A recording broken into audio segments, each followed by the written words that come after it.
Yes, sir. We're officially back at it. This is Boog Nice coming at you with the Marvel Legends Pyro and Rogue 2-pack review. Let's do it. This ain't for no scalper.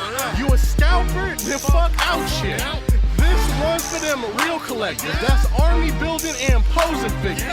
Marvel Legends, imports, mini matey, I'm fucking with them. Hype beast, we know about you. Stay buying figs, don't know about it. And there's a look at Rogue on one side of the box, and there's Pyro on the opposite side.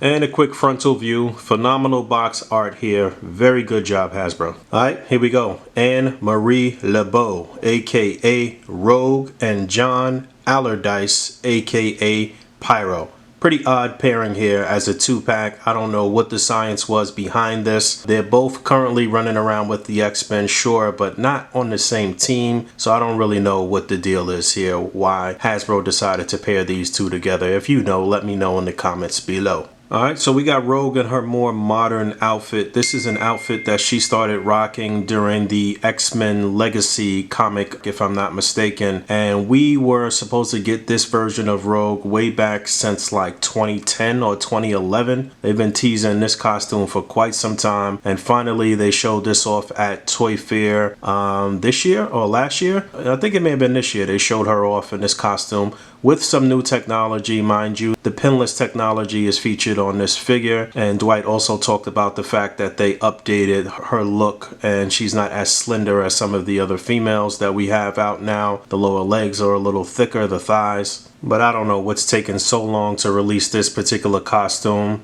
At one point, they even teased her as a variant in the Puck Build-A-Figure wave. She was supposed to be like a running change to Emma Frost, I believe. You can actually match her up with a lot of different X-Men for quite a few different teams since the X-Men Legacy comic book days. She can even also be put on a team of the Uncanny Avengers as well, which is almost complete. Pretty sure this is our third Rogue in the Life of the Marvel Legends line, but second from Hasbro. You know, we have our old classic costume where she had permanently absorbed the powers of Miss Marvel, so she had the flight and the invulnerability and super strength. I believe in this costume, she just retains her ability to absorb the powers of other mutants, but not the prolonged use of the powers of Miss Marvel. Correct me if I'm wrong in the comments below. So out of the package, she comes attached with 2 fists, and you can swap the fists for 2 open hands with the fingers spread. These same 2 hands that we receive with every single female figure from Marvel Legends for the past 10 years. Kind of getting sick of these hands, but I do appreciate that we have an extra set at least. The deco here is pretty clean, just green and white. You know, she's got this sash. I assume you could remove this. I'll see when I pop the head off. As you can see, a little bit of paint bleed. You can see this line right down the side of the arm too, but just a little bit of paint bleed in the flesh areas. And this really just looks like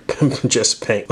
Like they used a piece of tape and just painted over that. That doesn't look that great, but I do like this costume design for the most part. And taking a close look at the head sculpt attached to her out of the package, the neutral look, which I think looks pretty nice. You can see her signature sort of white hair in the front, the locks in the front, and then she's got the long ponytail. I kind of wish the ponytail was articulated. You know, you're only going to move the head, but I wish you could get the ponytail to just sit on her back without having the head all the way tilted up. But like I said, I do think it's a really nice looking head sculpt. It's decent for Hasbro for sure. And yes, you can remove this little sash, so if you don't want that on, you can surely remove it. And then she's packed in with an additional head sculpt, a more angry look with the teeth gritted, and I like this one too. I think the paint work is decent. I don't know which one I really like better, but they're both good. However, not enough accessories here considering the price point for this pack. This pack is retailing for $49 to $52 for 2 figures. There should have been more accessories packed in for something like this because technically it's a deluxe box set. The fact that you only got 1 set of interchangeable hands and 1 interchangeable head for Rogue is kind of weak in my opinion. It should have been a set priced at $39.99 if that was going to be the case. Some other effect to kind of display Rogue's power set or show what type of powers she has would have been nice. Maybe her kind of utilizing Wolverine's bone claws, or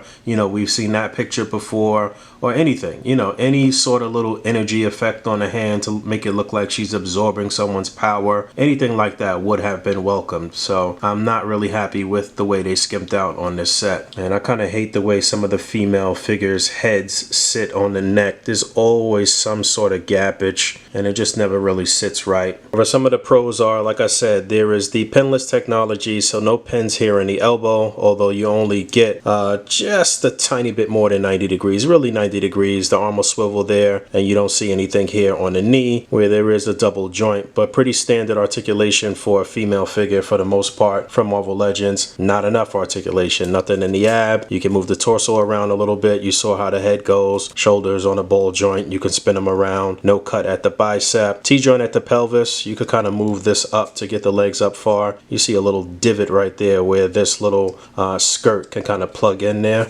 But she does get a decent split. There's a barbell joint in there, upper thigh swivel, and a double jointed knee, like I said, a hinge and a pivot on the foot. And I was mistaken. It was actually two Rogue figures from Toy Biz. So on the left is the original sort of classic look for Rogue, which looks nuts right now. And then later on, they put out a better sculpt where they utilized the same buck that they utilized for a Domino figure. Actually, I'm not sure which came first. Did Rogue come first or Domino? I don't know. But that's the Extreme X-Men Rogue, which we never ever got a complete set of figures with the Extreme X-Men looks. I know some people were wanting that during this time when this figure dropped, but you know, Toy Biz was all over the place. But you can see how those totally differ. And then we have this new modern look right next to the Juggernaut Build-A-Figure Wave look. And you can see she looks very voluptuous in the top. The legs sort of match each other. They did go back to the thicker lower legs, but the top half still looks a little slender. I kind of wish they would go back to this look, this sort of buck here that you see on Rogue.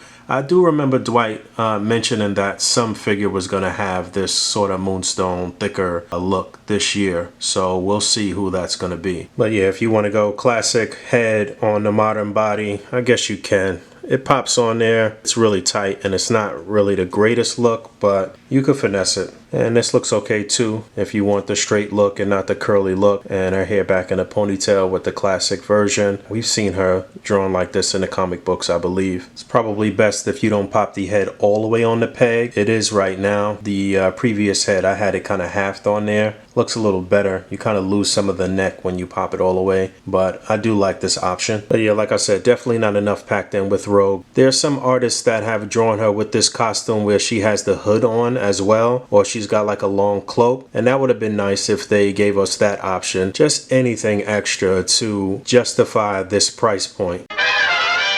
And then taking a look at Pyro, our second Pyro in the life of the Marvel Legends line. The very first Pyro was from Toy Biz, and we've been waiting for quite some time for a new updated Pyro. Pyro was first introduced in Uncanny X-Men number 141 in January of 1981, 2 months before I was even born. And he's a mutant with the ability to control fire. Now he can't make fire, but he can manipulate it and make it into different shapes and sizes and do all types of cool stuff with it. So that's why you see him with this little apparatus on his back to create the flames, and then he can control them with his mutant ability. He's also one of the original members of the Brotherhood of Evil Mutants, and together with that original crew, they were part of a story arc in which they were trying to assassinate Senator Kelly, and his assassination is actually what led to the alternate timeline, the Days of Future Past timeline. Yeah, but you can see I'm utilizing the two flame effects he was packed in with. We've seen these with Sunfire and a couple of other characters, a couple of other fire-based characters or characters that can wield or use fire in some way. I'm not 100% sure if this was meant to be like this, but the very tip of the fire can be ported into his little nozzle right here, and that's what I did, and I think that looks pretty cool. And then you can also utilize it to just put it on his fist, which is the way that I think it was originally intended to be. Just so happens this works out as well. You know, I'm thinking deluxe box set. It would have been nice if they included some other flame effects in the shape of different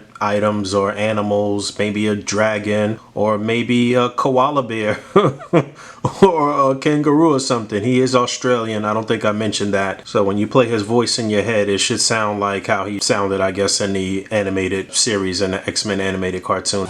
Looking for me, love? I sincerely doubt it. Unless your name's Gottfried Adler. Alas, no.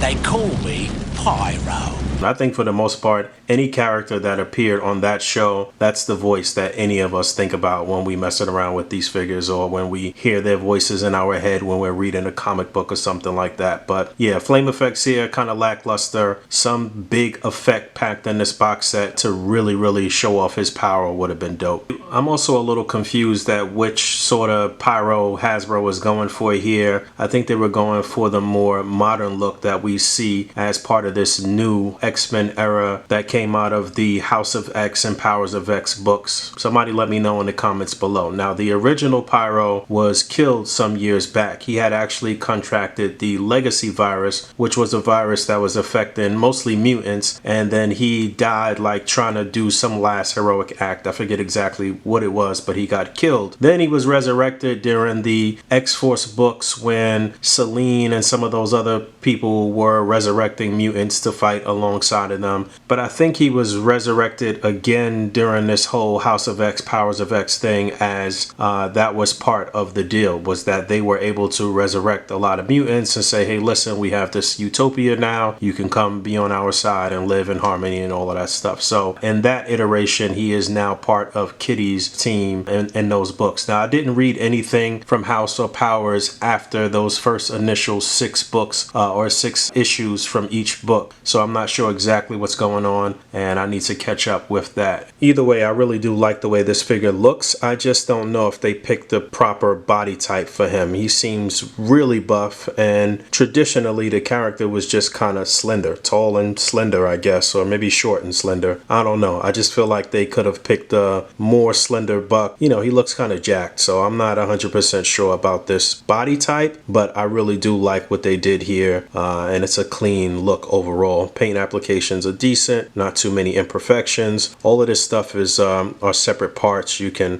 unplug these ports, and you could probably take this off and mess around with them in whatever way you see fit. I'm sure this entire apparatus can be removed. Yep, you can take it off. So I do like this. It adds some playability if you want to just kind of have this hanging up somewhere, or have him working on the flamethrower or something in a setup. You know, that's pretty cool. Would have been nice if there was a little more detail here on the back, but I do like the fact that you can remove this. And you could kind of see what I mean about him being really buff. This looks like it's the bullseye buck, I believe, but head is on a ball joint. You could get, it's kind of tight here, but you can see there's a cut, so you can get the head up far. Get him to look down, left to right, pivot, butterfly joint at the shoulders. You can do a full 360, upper bicep swivel. There is a double jointed elbow. It's hindered a little bit by this cut on the glove. This is raised just a little bit, so it does hinder the articulation a little bit. Swivel and a hinge on the wrist. Would have been nice to get an extra set of open hands as well. Come on, deluxe box set. You get rotation at the waist, ab crunch forward and back, T-joint at the pelvis. These legs are really tight. Seems like all the new figures are equipped with this sort of barbell joint in here, but for whatever reason his is extremely tight. Upper thigh swivel, double jointed knee. You do get rotation here at the upper boot, and you get a hinge and a nice deep ankle pivot as well. And then his final accessory is an additional head sculpt where it looks like he's got this really evil grin. I do like it. I didn't really talk about the hair, but his hair looks great in both sculpts. Both head sculpts look good, and I really do think they did a good job here. Some details to notice. You can see the mask sort of bunched up around his ear right there. You can see his ear on either side, so that's cool. Those little details are always nice. And like I said, the hair looks good. Some decent shading in there. It's blonde, like a dirty blonde, I guess. And then here we go. Blast from the past. The old Toy Biz Onslaught Build-A-Figure Wave Pyro on the right, and then this newer age Hasbro Pyro here on the left. So I gotta say, Hasbro definitely stepped it up here. I do think the newer version is better. The old version did have some pretty cool details. You know, they had an ankle pivot even back in those days. The toe joint, you can see how the nozzle to his backpack kind of extends down to the back of his hand on the Toy Biz version. You can see that this portion is not attached on the Hasbro version, and I don't think it should be. It's sort of like something that slips over the head onto the shoulders and just kind of sits there. I do wish it could sit a little more flush though, but this looks like it's just like all one part, like it's totally attached to his upper body, and I don't really think that's how it's supposed to be. So a little more realism, I guess. That I might want to do a little hot water, cold water to get it to sit a little more flush. But also the head sculpts on the new Hasbro version are obviously light years better, but you can see it is a very slender look for the Toy Biz version. Let's see how he looks next to some of his Brotherhood teammates. Then here's a look at what the Brotherhood of Evil Mutants may look like once things get updated. Hold on. And maybe that was the connection between Rogue and Pyro in this pack, because Rogue is associated with Destiny, and Destiny was one of the original members who we're missing here. On the left is the old X-Men Classics Modern Avalanche. Now we need a updated Classic Avalanche to go along with this crew, and then maybe at some point they'll redo Blob here, which still holds up as a decent Build-A-Figure, and this was from Hasbro, but that's how all of those stack up. And then later iterations of that crew had Toad in the crew and had Magneto as the leader, and this is the old Toy Biz Series 1 Toad. Now they posed some questions a couple weeks back about upcoming figures, and a lot of people speculate that Toad is going to be an updated figure that we'll get through Hasbro. So I hope so, because this thing right here, man, is super outdated. But a decent 2-pack nonetheless, one that you should definitely own. You need a Pyro, you need an updated modern Rogue. I don't think they included enough accessories for the price point though. They got to stop skimping on the accessories. I think they spent all of the money on that beautiful packaging maybe, but this is still one I would recommend. Maybe you might want to wait for the price to drop before it to go on clearance somewhere first, but hopefully it's not one of those that elude you and then shoots up in price and then it's impossible to get. It's probably one that you should get sooner than later. So yeah, thanks for hanging out. As always, rate, comment, and subscribe. Hit the bell down there. And until next time, peace.